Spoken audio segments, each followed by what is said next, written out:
Good afternoon, everyone. This is Florian Rotberg from Invidis Consulting, based in Munich, Germany, and I welcome you to our today's workshop and seminar at Infocom Connected 2020.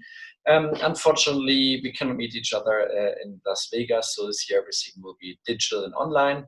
But I hope you brought some time with you and lots of interest about concepts for data-driven signage. And we want to give you some insights about how to create these things, what best practices out there, and obviously how COVID-19 enables you and gives you more potential to implement data-driven signage. To start off with, just a few slides about us. We are Munich-based boutique consultancy founded in 2006, and we are basically focusing on digital signage and digital strategies for retail, corporate communication, and other files. We are based here in Munich, Germany.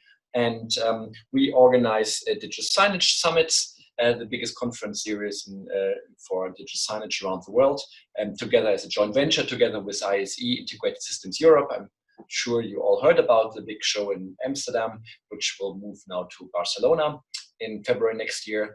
And we organized already more than 50 of these events. And I'm sure you've heard about us. We have done already events in Vegas and Orlando in the past, at ISE in Amsterdam and Barcelona next year, doing ISR in Moscow, and at Infocom events in Latin America like Sao Paulo or Mexico City, and obviously in the US. So we hope for the next 20 minutes I can give you some insights about data-driven signage and what it all means for our industry today. To start off with, just to have everyone on board, just a short introduction, how we define digital signage and the different forms of digital signage. So we always start with digital poster, which is the most basic way of signage. That's probably 70–80% of all screens are still today digital poster screens, networks. So it's quite simple, highly scalable. Typical use cases are digital out of home, retail networks, corporate communication. It works quite well, and it's still a bread and butter business for many out there in the industry, but obviously the future lies somewhere in the other direction towards the right. So the next one, more sophisticated, is digital signage. These are like full-blown digital signage networks, data-driven, interactive, optional at least, and the typical use case would be shop and shop. And then we come to the more sophisticated one and gets a little more complicated, digital signage experience platform, as we call them. So these are more multi-channel driven CMS systems, and many in the digital signage industry, many of the CMS providers claim to be in this part of the industry. Obviously, sometimes they even call it DXP, but we make a big difference between DSXP and DXP. And we have a totally different session to this one. If you want, if you can join us, just check out the Avixa menu and at Infocom and choose our session about DXP.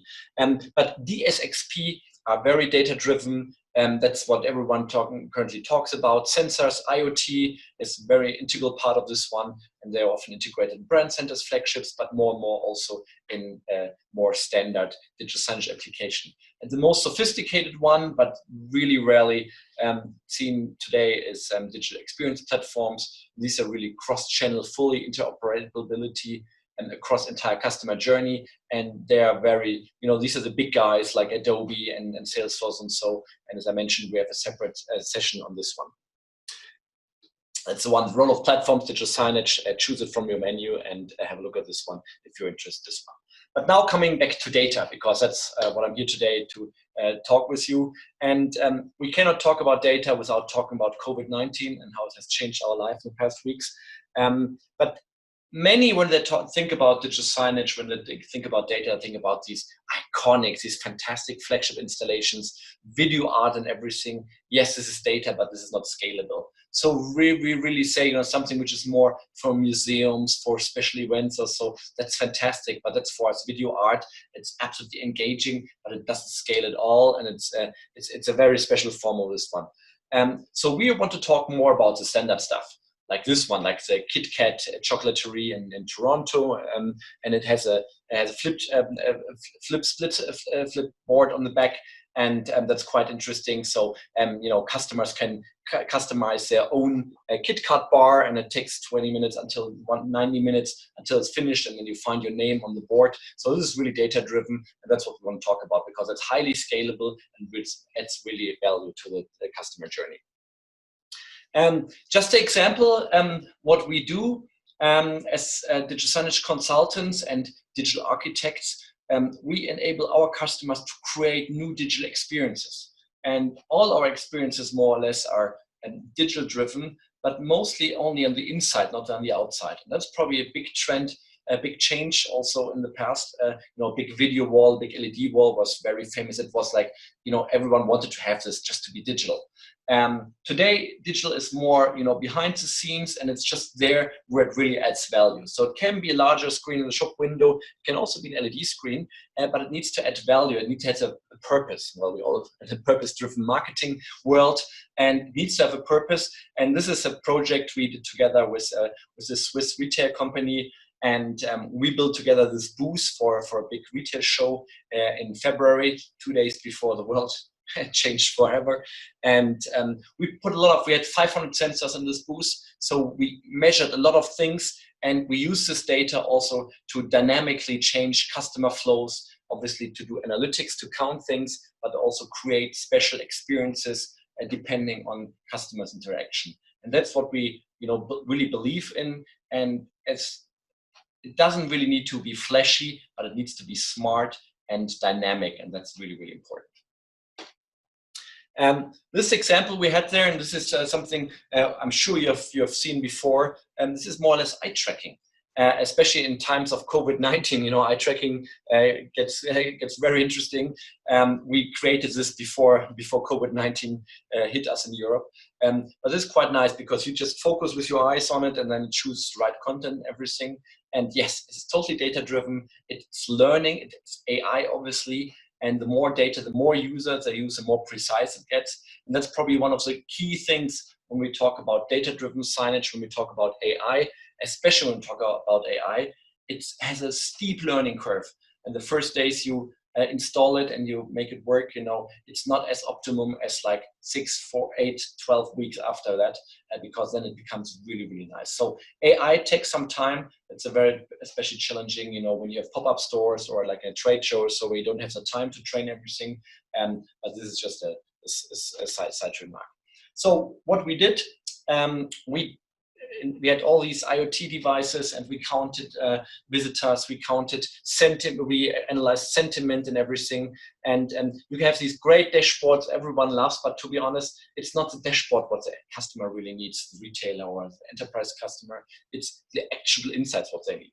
And how to get actual insights? Well, it would be fantastic if you have a platform, just press the button and get it. Unfortunately, it's not the case. It's hard work.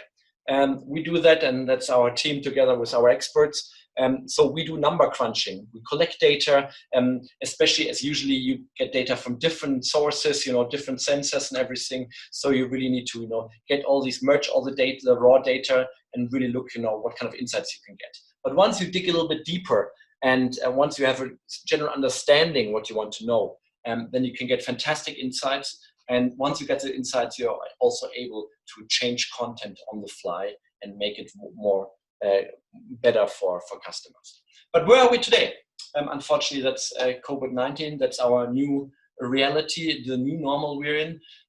Yes, everything has changed. Not only most of us work from home. We're here lucky because we're based in Germany, and our lockdown is already closed again. So we are able to go back to the office, only a few of us, but at least, we have some form of normal life again. Since lockdown has been lifted and stores are opening again, and similar here to Walmart. So, it's totally new way guiding and everything. And the first days, it's not very digital, it's just, basic, just to manage operations. Similar here, McDonald's in Germany, they just flagged off all, you're not allowed to use indoor seating, so you're just allowed to go there and pick up your food. And obviously, this was just the first day after lockdown, and it looked different because many of the people really thought about different solutions. So on the bottom left corner, you see something there. Use an app for counting people. obviously, you still need a security guard, and you also need a security guard who's smart enough to operate the whole thing. For the time being, as a makeshift solution, that's fine, but obviously they're all looking for different things. And what do we think about, and what do we mean with data-driven signage? Can be electronic shelf labels. Obviously, the simplest form of data-driven signage. It's 10 years ago, nobody was talking about it. Today, it's basically in every bigger supermarket. The reason why is, well, they're competing with online. Online is changing the price of the product a couple times a day, sometimes a couple times an hour, and depending on location, everything. So brick and mortar retail also need to adapt to that and introduce electronic shelf labels.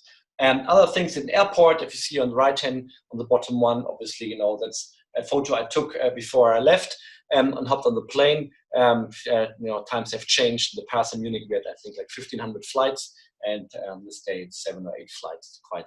Quite depressing. And then you have data-driven, which doesn't really scale, but which is like a really nice thing. It's a hospital in New York City, and that you can do a health check, and they have this special funky room and explains everything and all your KPIs and everything. Obviously, that's also data-driven. But what does it mean for COVID? And that's an example of McDonald's in the Netherlands. And this is how our life has changed. You have a receptionist now when you enter the McDonald's. You get a number, and they show you to your desk, to your table, because you're not allowed to sit where you want. But they need to write down your email address and phone number and everything in case somebody is sick, and they can inform you afterwards, and you can go in quarantine. But also kiosk system, which are very essential for QSR. Unfortunately, majority of them you cannot use because they're close to each other. 1.5 meters, 6 feet rule. We also have over here. So at least half of the kiosk systems are disabled currently. They either block them, or especially the back-to-back ones are quite difficult. So you need to put a bigger drape around it. So there's no interaction between the two sides. And then you even have floor markers on the floor to help you to position and don't come too close to your fellow neighbors. But what's really, and that's probably the booming part of data-driven signage currently, access control. That really depends from country to country, even from city to city. But in Europe in general, there are huge limitations on how many people are currently allowed in stores, in offices, all of these places. Usually it's 20, 30%, sometimes 40% of what was allowed before. Over here we have a rule. It's only one customer allowed per 20 square meter, which is roughly a little bit more than 200 square feet. So that's not so much, and so we need to count people, and that means adding sensors to it, and then counting people, making sure that not too many people go in there. And in the beginning they just used security guards, but after a while they found out it's quite expensive. Having security guards there cost you roughly 3,000 euros, and a system like this one also comes in for 3,000 euros. So you have an ROI within a month already, and that's a no-brainer, because unfortunately we all expect to use this thing for the next 12 months at least, until we're all vaccinated and everything. That will take a while, if maybe even longer. So many vendors, many supermarkets, everyone basically uses them over here. In the beginning, they thought about temporary solutions, these digital A-boards, but now many of them decided, okay, we need to integrate them. We install them so we can use them also afterwards for promotions and everything. And we have fixed solutions, all the way coming from Samsung, for example, or Philips, with built-in media player, everything. You just take the screen, add the sensor, and it works. And obviously, you have lots of special solutions from integrators and other people. So how did COVID-19, what kind of impact had on technology? We believe touch is a challenging topic, and some of you may have seen our Avixa Power Hour seminar we did a few weeks ago about touch, and we believe complementing touch technologies will become more and more popular, being it voice and personal digital assistants like Amazon Alexa, Google Assistant, eye tracking, as I showed you on the thing, gesture tracking. It's a little bit, it's not that easy to use, but maybe there are a few applications where gesture tracking also makes sense. Otherwise, data analytics becomes more and more important. Adoption of AI platforms and connected journeys, with digital experience platforms, APIs, everything, but also mobile and other technologies, and enabling frontline employees with more digital devices. So we really believe the world looks different, but data becomes even more important. And to be honest, probably now it's the best time ever for digital signage because information changes so fast, maybe sometimes on an hourly level. So there's a huge demand for dynamic platforms. Not only for showing numbers, but also for communication, feel-good communication about offerings, obviously, and cashless and cross-channel solutions. So what does it mean? And I don't want to dig too deep into this one, but just as an overview, we have these different phases, and we are over here currently in phase 2. So what does it mean for digital signage? You see this in this red box. And in the beginning was just quick fixes and not very strategic, just very operational driven. And now it's really about prioritizing these quick fixes and preparation for strategic projects. And the next phase, obviously, we're looking to restart some of the hibernated projects and drive them, and then looking what the new normal really means. And the new normal means data, obviously. And I just brought a few examples of how you can use data for digital signage, and I just use access control because that's the hottest thing currently. And we have 5 different forms, more or less, for access control solutions. So the simplest one is just using a camera. Ideally, an existing one, so using installed base, always a fantastic thing. So just using a camera which is installed at the entrance, use a simple, a simple traffic light LED or so, and just red and green. And it probably needs another physical person there to make sure that only people are allowed to go there when there's enough space. And then the basic level is more a tablet-based solution for really smaller stores. And then you have small display solution, which are more like 15, 20-inch screen. You see them in smaller, not so frequented stores. And then you come to the mobile consumer info solution, which is more for highly frequent, high footfall location like grocery, electronic, and fast fashion. These guys, have hundreds and thousands, not hundreds or thousands of customers during the day. And so for them, it's really useful to have these digital solutions. And the last but not least, we also suggest having these fixed consumer solutions, info solutions, which are full furniture, mid-room furniture, which you can later on detach the screen or use the screen for other purposes, and you have something which looks nice and fits into your retail design. What could that look like? Something similar to this. This has been created with Swissplay, which is a Swiss retail furniture company, retail system company, and it's fully flexible, fully modular. You can integrate the screen, the sensors, and everything, and you just need power. That's it. And obviously, it runs quite well, and you can later, reuse it for mid-floor furniture or other purposes also. So I mentioned communicating and data-driven is really important. But what's also important is about communicating the new normal, because consumers are quite afraid of the new situation, and so we identified more or less 3 different ways of messaging which are currently necessary. One is a mandatory one, more or less mainly regulatory information like numbers of shoppers allowed, the systems I showed you before, mask regulation, sanitation rules, all of this stuff. This is pretty much standard which everyone needs to communicate to the customers. And then there's a second level messaging which is more emotional. It's about welcome back, great to see you again. We've missed you so much. Buy local, safe jobs. All of these things were quite emotional, and they become more and more important as people are now coming back and giving them confidence to also enter the store and buy something in brick and mortar again. And last but not least is a feel good communication. We care about you. Don't worry, we take care of your health. We wear masks. Please also do that. Keep calm, wear your mask, buy sneakers and stuff like that. So that's a feel good communication. So when we talk about data-driven, it's obviously the driver for the investment, but don't just focus it on the data-driven thing. But because at the end of the day, whatever triggers the information is one thing, but the customer doesn't care so much about the number and the metrics. But for them, the messaging is more important. Yes. Unfortunately, when we use data, there's always a challenge with data protection. Over here in Europe, it's GDPR. In California and Illinois, you have similar regulations. So what's very important, you always need to inform your customers before they enter the store, or even your employees, to make sure they're aware that certain sensors are there, that you're collecting data, you're using this data to show messages on screen and everything. It's very, very important. But it's not only about GDPR and data protection, but also other ways you can use data to improve your business and improve your messaging. One, for example, is ISO 27001, which is information security standards. Quite interesting. It's about information security management, and if you're an integrator or so, and if you're collecting data or getting data from your customer via an API and using it for messaging everything, it's very, very important that everything is fully secure and that you're fully certified for this one, because it can be said the very sensitive information, customer information, which runs through your system. So that's very, very important.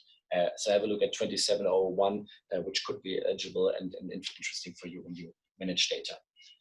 But obviously also end-to-end encryption. You all heard about the Zoom thing. They also had an encryption which was not really end-to-end, and they got in big trouble. So it's quite interesting when you look at Samsung, for example. They're pushing their Knox platform, which is like a mobile product, but they now also bring this to Digital Signage to make sure everything is fully encrypted within their system, within the built-in media hardware and everything. So that could be quite interesting. And also, how you can integrate this in physical and lifecycle management in regards to data. So data is a fantastic thing and can do great things, but unfortunately, you're not always sure how the quality of the data. If you collect it with sensors, that's fine. If you get data from somebody else, then it's a little bit more challenging. And usually when we look at data, and with a full team of data analysts and scientists, and we look at this one, it's always, often the data is not as good as it seems. So often default data is more male, it's more white, obviously, so the diversity is missing. Sorting data is preferable in alphabetic order. So when you're ABC, you have a higher chance, to get up the list and get offered something, because it's just the way it worked in the past. Data has a story to tell. And unfortunately, mostly it's a white male voice which is being told. So whenever you collect data, make sure that that you're looking at it more diversified, and it's not too old style. So this was just a short overview what you can do with data, and we decided to use the use case of COVID-19 of all these solutions, because it's what's really driving us, and it's really driving the market currently. But obviously there are lots of opportunities, and it seems very attractive. And to be honest, we believe there won't be digital signage without live data in the future in a couple of years.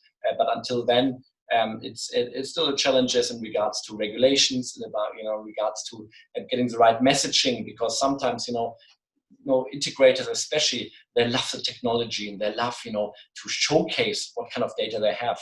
But consumers and customers don't care. For them, it's not that something is connected. For them, it's that they get the right message at the right time, at the right place. It hasn't changed in the past 20 years. So thank you for being here today. And now we move on to Q&A. And if you still have time, I can really recommend you joining us for the Digital Experience platform. Thank you.